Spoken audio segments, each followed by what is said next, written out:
A lot of people ask me if I work with samples or if I make my sounds from the ground up. The truth is, it's a bit of both. With bass lines, I make all my sounds from the ground up. With drums, sometimes I like to use a lot of samples. So it really depends on the track. But let's dive into the session a little bit. I've closed it up. This is my pre-master group, which is holding all the groups within the groups in here. So let's check out the bass group and see what's going on. In this group, just going to solo it. I've got a bunch of basses, Reese bass, some wobble basses, stuff like that. And if you listen to them collectively, they are calling and responding to each other and telling a little story. And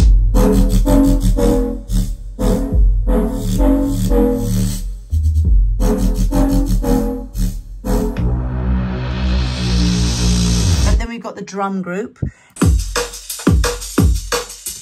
Kicks, a snare group, which is a couple of different snares that I've blended together, hats, shakers, percussion. And what I do with each track is split it up, EQ it, Fab Filter Pro, EQs, transient designers. Typically that's how I work. So let me solo the snares so you can hear them. But if you listen to me take away the EQ and the compression and the transient designer, it's quite a difference. So first I'm going to leave everything on.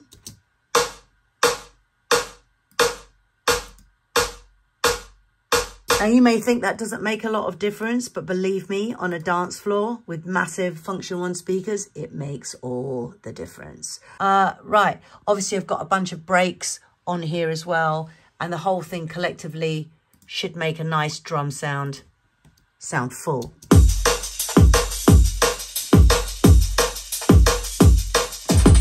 I keep certain effects separate because what a lot of people tend to do when they've got their effects and they're mastering your tracks is they'll just remove all the lows, but that sort of messes things up for the booms. So I keep my booms effect basically so that they are treated differently to all the other effects. We've got main riser, white noise, another riser, long reverse, reverse cymbal crash, a new crash, and that's it. And then I've got my synths. I've got quite a few sounds in the synth group. If I want a drum reverb, I've got it set up on my inserts here.